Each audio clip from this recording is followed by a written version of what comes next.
আল্লাহ তাবারাক ওয়া তাআলা আমাদেরকে পৃথিবীতে এত খাবার দিল, পানি থেকে নিয়ে, চাল থেকে নিয়ে, গম থেকে নিয়ে, মাছ থেকে নিয়ে, মাংস থেকে নিয়ে, পৃথিবীতে হাজারো রকম খাবার আল্লাহ তাবারাক ওয়া তাআলা মানুষ জাতিকে দিল। কেন? যাতে করে ওই খাবারগুলো খেয়ে মানুষ বেঁচে থাকতে পারে।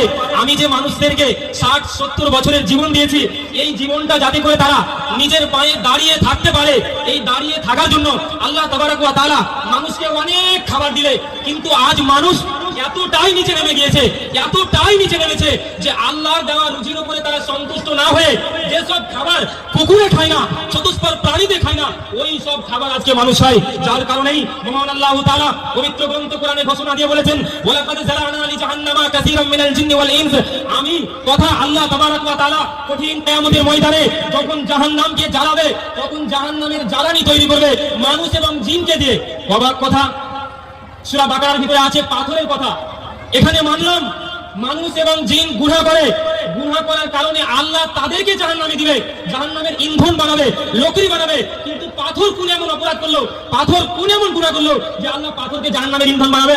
এই জন্য অনেক তাফসীর আছে, শুধু একটা বাক্য দিয়ে পার হয়ে যায়। এই জন্য আল্লাহ তাবারাক ওয়া তাআলা পাথরকে জাহান্নামের ইন্ধন বানাবে। যারা পৃথিবীতে মূর্তি পূজা করতো, পাথরের সামনে সাজদা করতো, তাদেরকে সমস্ত মূর্তির পাথরগুলোকে আল্লাহ জাহান্নামে দিয়ে বলবে, লাও, যারা তোমরা পৃথিবীতে পাথরের পূজা করতে, মাটির পূজা করতে, ওই মূর্তিগুলোকে আজকে জাহান্নামে দিয়ে দিলাম, ঠেকাও। তাহলে পাথর অপরাধ করেনি, বরং পাথরকে আমরা অপরাধ বানিয়ে দিয়েছিলাম। কিসের মাধ্যমে? আমরা তার সামনে মাথা নত করতাম। শুধু একটা পয়েন্ট বলি, সময় খুবই সংকীর্ণ, সেটা হচ্ছে এই, খুবই একজন বিজ্ঞ কবি, বিজ্ঞ মুফাসসির, তিনি এই কথা বলেছেন, আজ মানুষ এতটাই নিচে নেমে গিয়েছে, চতুষ্পদ প্রাণীর চাইতে নিচে নেমে গিয়েছে।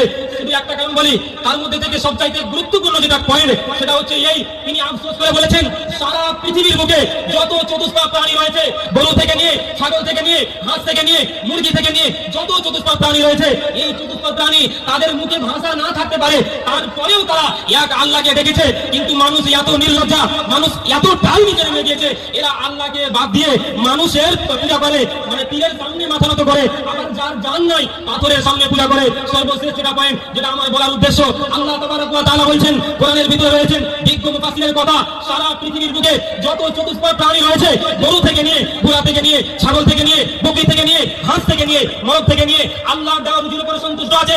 আল্লাহ সাপকে বলেছেন ব্যাং খাবি, বিড়ালকে বলেছে সাপ খাবি, খাসিকে বলেছে পাতা খাবি, আবার কুকুরকে বলেছে হাড় খাবি। আইনগুলো বানিয়েছেন আল্লাহ, তারা আল্লাহ দেওয়া রুজির উপরে সন্তুষ্ট আছে। একটা খাসিকে যদি আপনি হাড় দেন, ওই খাসি হাড় খাবে না।